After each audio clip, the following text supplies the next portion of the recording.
மக்கள் நல்வாழ்வுத்துறையில் காலியாக இருக்கிற மருத்துவர் பணியிடங்களை நிரப்புவதற்குரிய நடவடிக்கைகள் தொடர்ச்சியாக எடுக்கப்பட்டு வருகிறது. மாண்புமிகு தமிழ்நாட்டின் முதலமைச்சருடைய வலியுறுத்தலுக்கு ஏற்ப ஏற்கனவே ஒரு 1021 மருத்துவர் பணியிடங்கள் கடந்த 6 மாதங்களுக்கு முன்னால் நிரப்பப்பட்டது.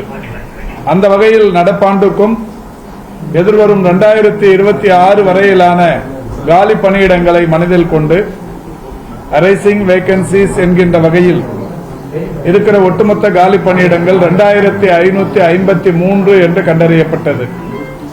இந்த 2553 காலி பணியிடங்களை நிரப்புவதற்குரிய நடவடிக்கைகள் தொடர்ந்து நடைபெற்றுக் கொண்டிருக்கிறது.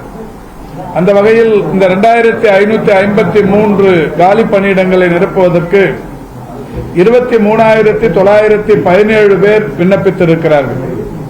இந்த விண்ணப்பங்கள் சரிபார்க்கப்பட்டு அவர்கள் தேர்வு எழுதுவதற்குரிய நடவடிக்கைகள் எடுக்கப்பட்டது.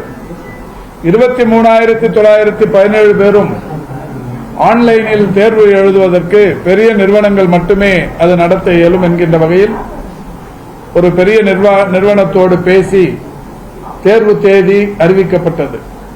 அந்த தேதியானது ஜனவரி 27ஆம் தேதி தேர்வு நடத்தப்படும் என்று அறிவிக்கப்பட்டது.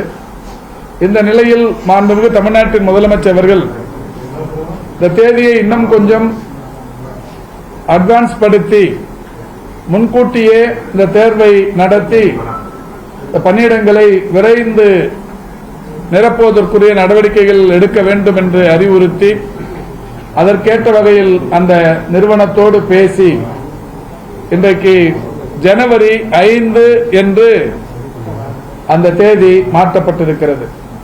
ஜனவரி 27 என்றிருந்த அந்த தேர்வு தேதி 22 நாட்கள் அட்வான்ஸ் செய்யப்பட்டு ஜனவரி 5 என்று மாற்றப்பட்டிருக்கிறது. அதற்குரிய நோட்டிபிகேஷன் இன்றைக்கு வெளியிடப்பட்டிருக்கிறது. ஜனவரி 5ஆம் தேதி 2353 மருத்துவர்களுக்கான அந்த தேர்வு நடைபெறவிருக்கிறது. இதில் 23,917 பேர் பங்கேற்கவிருக்கிறார்கள். தேர்வு முடிந்தவுடன் விரைந்து தேர்ச்சி பெற்றவர்களை தேர்வு செய்வதற்கு கூடுதல் பணியாளர்களை எம்ஆர்பி நிர்வாகத்திற்கு தந்து உடனடியாக பணி நியமனம் செய்வதற்குரிய நடவடிக்கைகள் எடுக்கப்பட்டு வருகிறது. அதோடு இந்த துறையில் வழக்கு மன்றங்களில் ஏற்கனவே பல்வேறு வழக்குகளில் இருந்த நிலையில் மருத்துவர்களுக்கான அந்த பதவி உயர்வு என்பது நீண்ட காலமாக தடைபட்டு இருந்தது.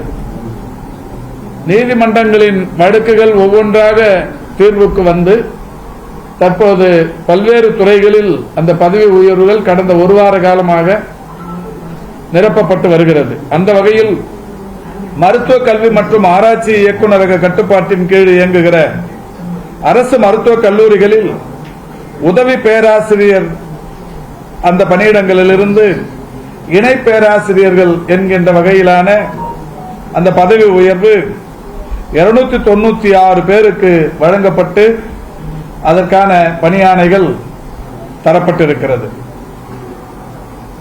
உதவி பேராசிரியர்களாக இருந்து இணை பேராசிரியர்களாக 296 பேர். அதேபோல் 2024-25ஆம் ஆண்டிற்கான 40 துறைகளில் இணை பேராசிரியர்களிலிருந்து பேராசிரியர்களாக 110 பேருக்கு பதவி உயர்வு ஆணைகள் ஒன்றன் பின் ஒன்றாக வழக்கு மன்றத்தின் தீர்ப்புகளின் அடிப்படையில் உடனடியாக வழங்கப்பட்டிருக்கிறது.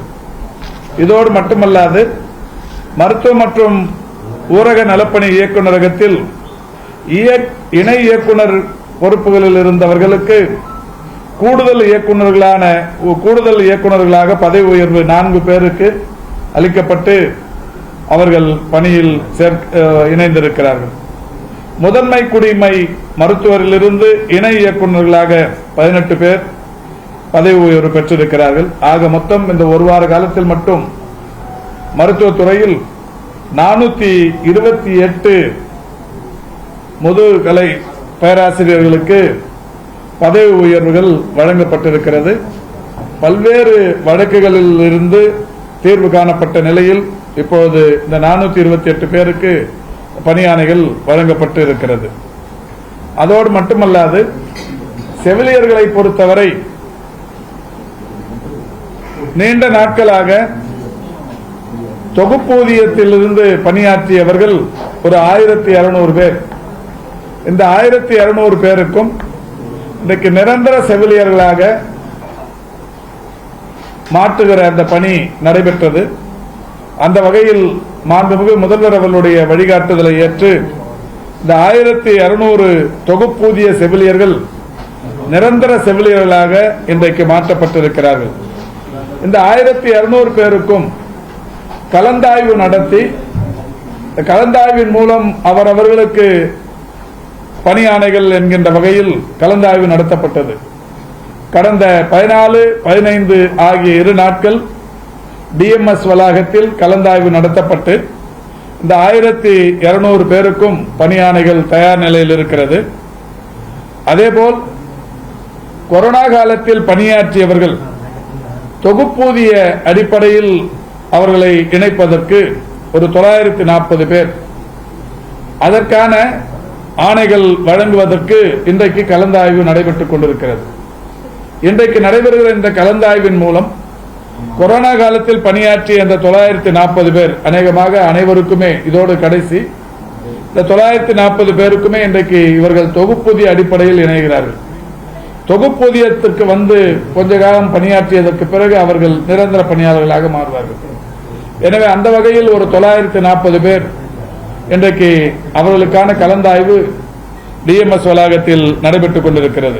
ஆக தொகுப்பூதியத்திலிருந்து நிரந்தர செவிலியர்களாக ஒரு 1200 பேரும், கொரோனா பணியிலிருந்து தொகுப்பூதிய பணிக்கு ஒரு 940 பேரும், 2140 பேருக்கு வருகிற 2ஆம் தேதி மாலை 5 மணிக்கு டாக்டர் எம்ஜிஆர் மருத்துவ பல்கலைக்கழக வளாகத்தில் இருக்கிற ஆடிட்டோரியத்தில் இவர்களுக்கு இந்த பணியாணைகள் தருகிற நிகழ்ச்சி நடைபெறவிருக்கிறது.